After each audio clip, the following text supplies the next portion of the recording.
All right. There's other tools we have like instrument air. Know what that is. There are irrigation hoses that you can use to flush lumens, or perhaps a spray nozzle for cleaning wheels on mobile equipment and carts.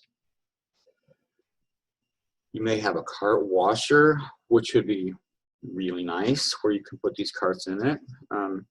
If you don't, here's something to consider. If you roll in a cart into a dirty room and you clean the entire cart very well with disinfectant wipes, and then you roll that same cart out into the clean area without cleaning the wheels, you've just taken contamination from the decontamination room into the other area. So wheels do need to be cleaned. There are mechanical cleaners, as mentioned earlier. The ultrasonic and the mechanical washer disinfector are the two we're really going to talk about. So just because you have a mechanical cleaner doesn't mean you don't have to do the manual portion of the cleaning. So mechanical cleaning does not replace the need for manual cleaning. You can clean something manually and then put it in the mechanical cleaners. So let's say you have an instrument set. I'm just going to use a small instrument set. Maybe it's got 10 instruments in it. Maybe they used half of those, 5 instruments. You can tell they used them. They made a separation. They told you this is what we used and this is what we didn't use. Awesome. So you can definitely focus on what you know was used, but then pay really close attention to things that have hidden areas like lumens. Just always assume that those were used. It's going to be best in the long run if you assume they were used and clean them as if they were used. Now, what I'm going to tell you is that there are not enough hours in the day to hand clean each and every item in every set throughout the entire day. Most of these sets, the vast majority of these sets that are sent up, not even half the instruments end up touching the patient. And so if there's 100 instruments in a set and you clean 100 instruments by brushing each and everything, every surface, every time, that's taking you a lot of time. If they only use even like 20 instruments out of the set, like I said, there's not enough hours in the day.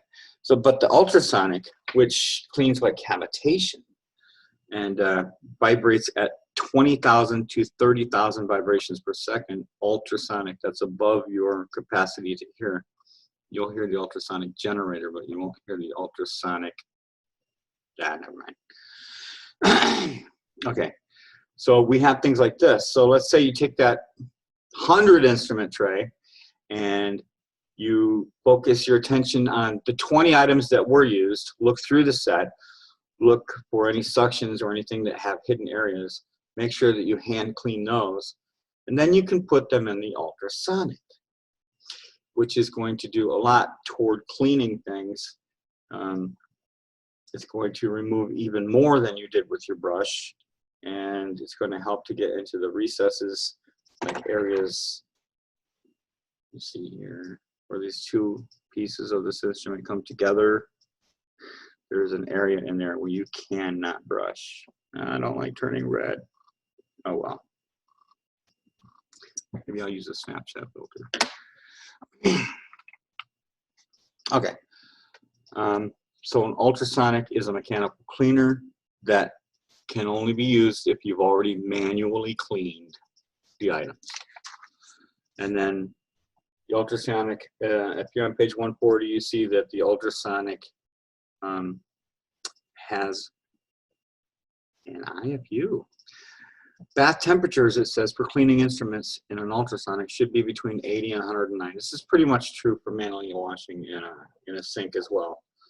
So you should definitely note that if you use the hotter temperatures of 140 or above, that's going to cause the proteins that are left on the instruments to actually coagulate and become very, very difficult to remove. When you're using an ultrasonic, you should always make sure that you do what's called a degassing. So the first cycle that after the fill should be run empty. This allows the excess bubbles that may be formed during the filling process to escape. Look at the bullet points on page 140. Okay, they continue on to page 141. It's very basic stuff in some ways. Make sure the instruments are opened, make sure that you don't overload it. Every ultrasonic has its own instructions for use, for load limitations.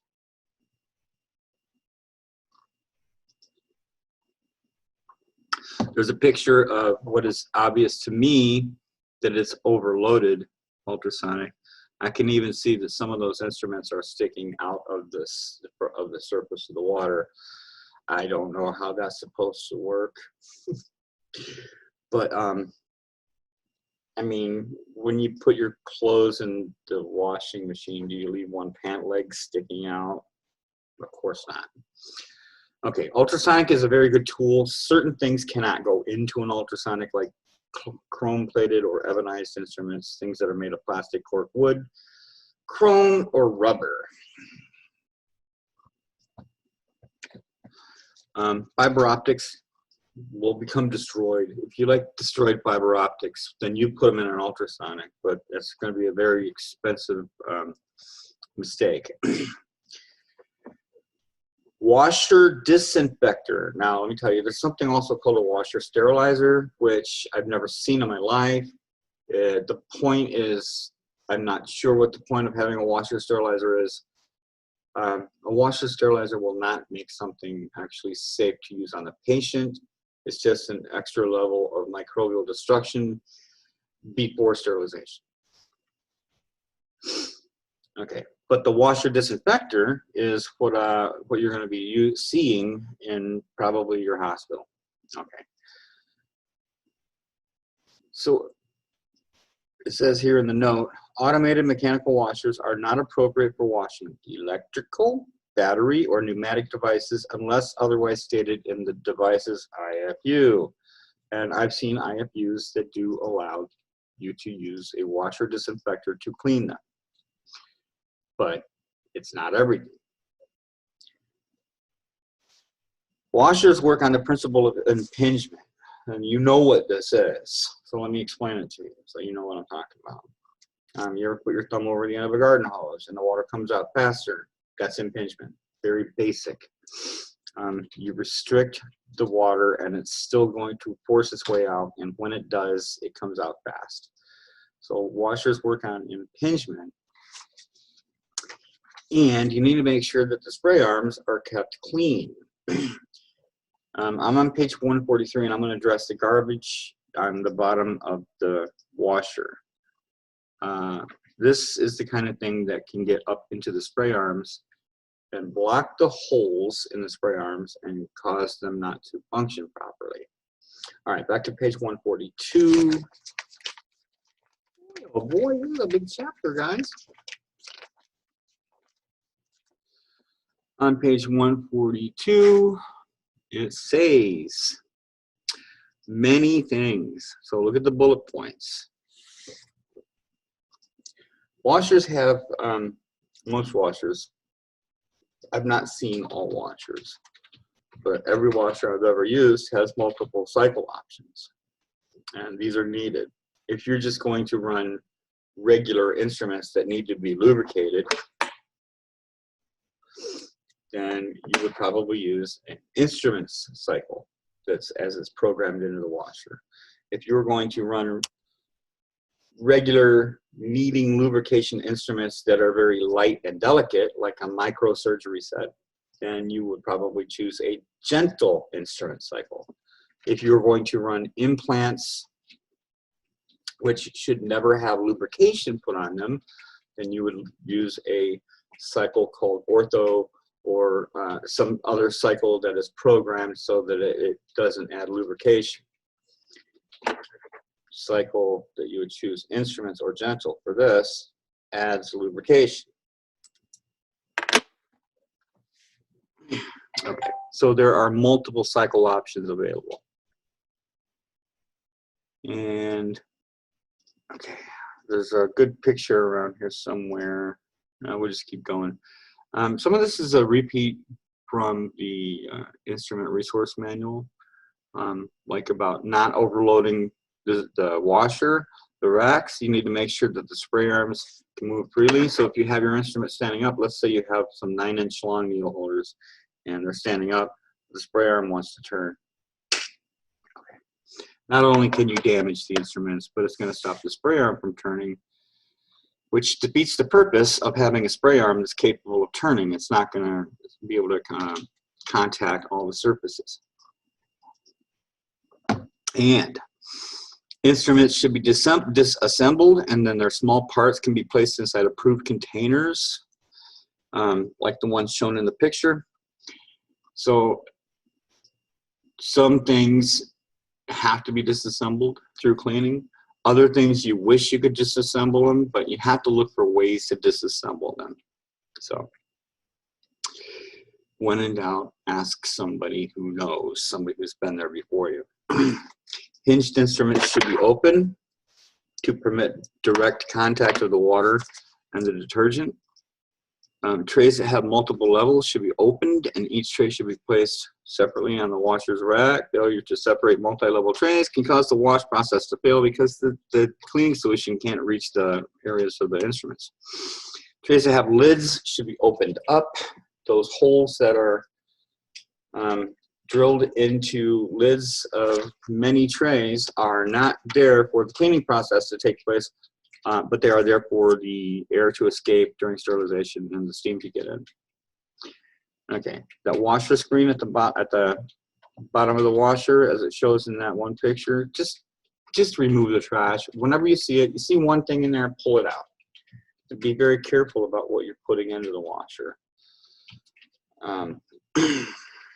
Okay, sometimes washers get scale buildup, and you may run what is called a decontamination cycle on many washers. It'll just call it decontamination, but it's for decontaminating the washer itself, and you will use something like a descaler, which you would use according to the IFU. Very good.